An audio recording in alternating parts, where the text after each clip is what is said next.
Buena jornada, querido Esteban, ¿cómo va? Buen día, Alejandro. Buen día a toda la mesa que está ahí operando la radio. Y bueno, buen día a toda nuestra audiencia. Capítulo 2 de pobreza infantil. Y en este caso, ¿qué es el capital simbólico de una persona? Claro, porque justamente cuando hablamos de pobreza infantil, cuando hablamos de adolescentes empobrecidos o de adultos empobrecidos, tenemos que dar cuenta también de un proceso, ¿no? No es una varita mágica en donde te toca ser pobre o no, ¿sí? Hay un proceso social, un proceso un poquito más complicado, que a veces ni nos enteramos o que misteriosamente nadie explica o muy poca gente explica. Bueno, nosotros aquí, desde esta humilde tribuna en nuestra querida ciudad, vamos a tratar de explicar qué es el capital simbólico, ¿no? Primero, quiero invitar a toda la audiencia a pensar que la palabra esta capital, que a veces la usamos mucho, ¿no? Por ejemplo, en un ejemplo de una sociedad laboral, ¿no?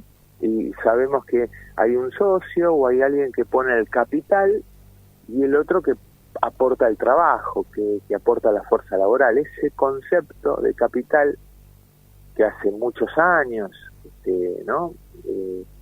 Casi 2 siglos, un tal Marx popularizó. Era un concepto que ya estaba, pero él lo popularizó. Decía que, bueno, obviamente, ¿no? En una fábrica, por ejemplo, o en la sociedad capitalista, estaban las personas que aportaban el capital y los obreros que aportan su fuerza de trabajo, ¿no? Ahora bien, ¿qué es el capital, no? ¿Qué es el capital? Bueno, todo aquello, podríamos decir, que optimiza, mejora, multiplica la fuerza laboral. No es lo mismo si vos tenés que hacer una ventana de madera con un formón y un martillo a mano, como se hacía en la época de los artesanos, a que si vos tenés un tupí, una sierra circular, una cepilladora. O sea, la máquina hace el trabajo más fácil, más rápido, y obviamente con una mejor calidad, ¿no? El capital puede ser dinero, puede ser una máquina, puede ser el local. Y si yo pongo, acá tengo un galponcito en desuso, compro unas máquinas y me pongo con mi socio a un taller de chapa y pintura, por ejemplo, ¿sí? Pero también el capital es el conocimiento, ¿sí?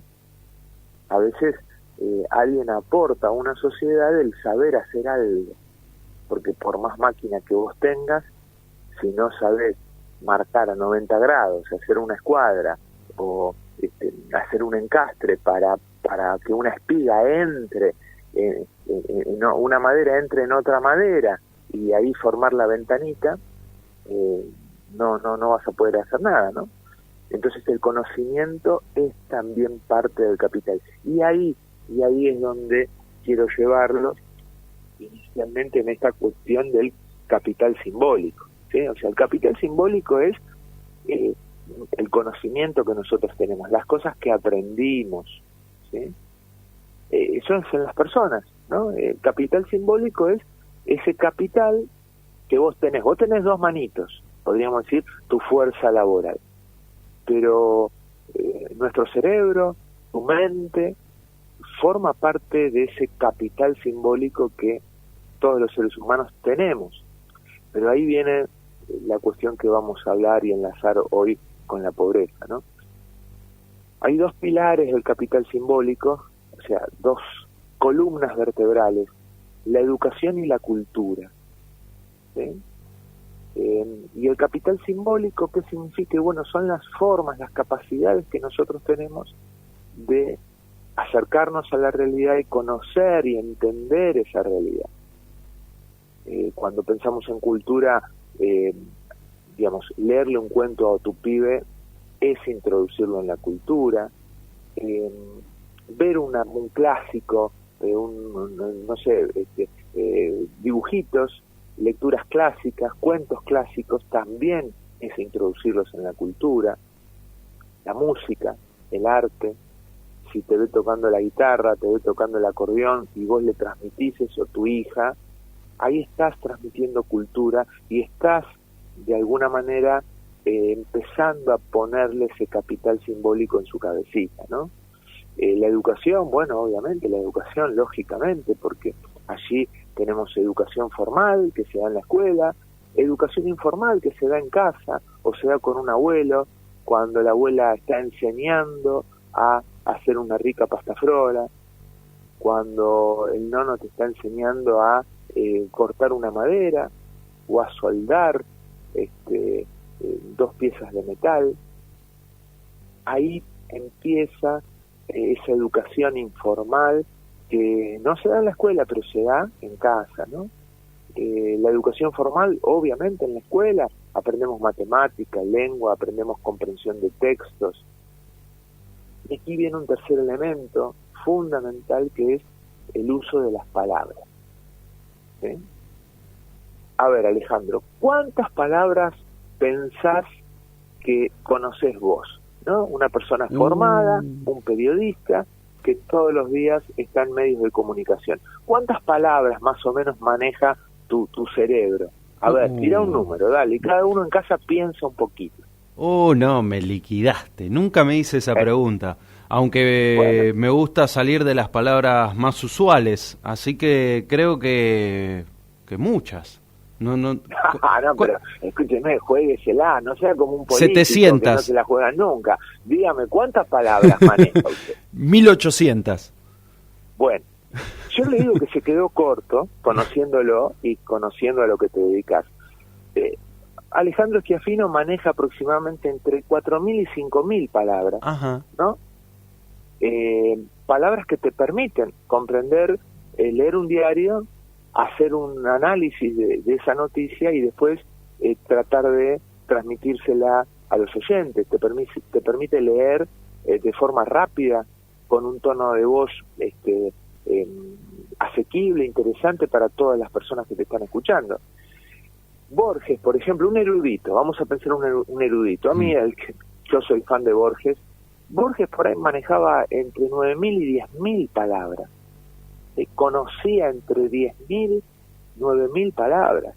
Una persona con mucha lectura, con mucho conocimiento del lenguaje. ¿Sabes cuánto maneja un niño pobre, un adolescente de una barriada empobrecida del Gran Buenos Aires, por ejemplo, del Gran Rosario? 1000. No llegan a las 1.000 palabras, ronda las 1.000 palabras. Y aquí viene ese concepto, ¿no?, de capital simbólico. Una persona que maneja 1.000 palabras tiene más o menos capital simbólico que Alejandro Schiaffino, que maneja 5.000. Claro. Indudablemente, menos. Mucho menos. Entonces ahí empiezan a engancharse esos dos conceptos de pobreza infantil o adolescentes empobrecidos también, porque es algo que hoy vemos. Podemos hablar con cualquier colega docente universitario de universidades públicas, nacionales, públicas, la UBA, la UNLU, la Universidad de La Matanza, la que vos quieras, y cualquier docente que reciba chicos de secundario, obviamente el gran problema de la comprensión de textos, porque nuestros niños están lamentablemente, ¿no?, atravesados por esta cuestión de pobreza, que no es solamente material, física, sino también pobreza intelectual y falta de capital simbólico, ¿no? Entonces, dijimos, ¿no?, 2 pilares fundamentales, 2 columnas vertebrales, educación y cultura. Pero ¿y esos 2 pilares dónde funcionan privilegiadamente, querido Alejandro? Hoy te tengo como alumno, así que, bueno, es una clase participativa. ¿Dónde crees que se da esta cuestión de educación y cultura? ¿En qué ámbitos se da fundamentalmente? Bueno, el primero es en el seno familiar, ¿no? Después, correcto. Después, obviamente, ya en lo más institucional, escuelas por un lado y talleres o espacios vinculados al arte, a la cultura por el otro. Correctísimo, 10 sobre 10. obviamente, ¿no? Familia, escuela, bibliotecas, las instituciones que nos van formando más en la educación formal, ¿no? Ahora, qué loco, ¿no? Porque, la familia y la escuela, para ponerle dos nombres, dos títulos que así nos entendemos todos, son dos instituciones que están en crisis, ¿sí? ¿Y quién estará detrás de esa destrucción planificada, indudablemente, de destruir el concepto y la institución familiar y el concepto y la institución educativa, ¿no?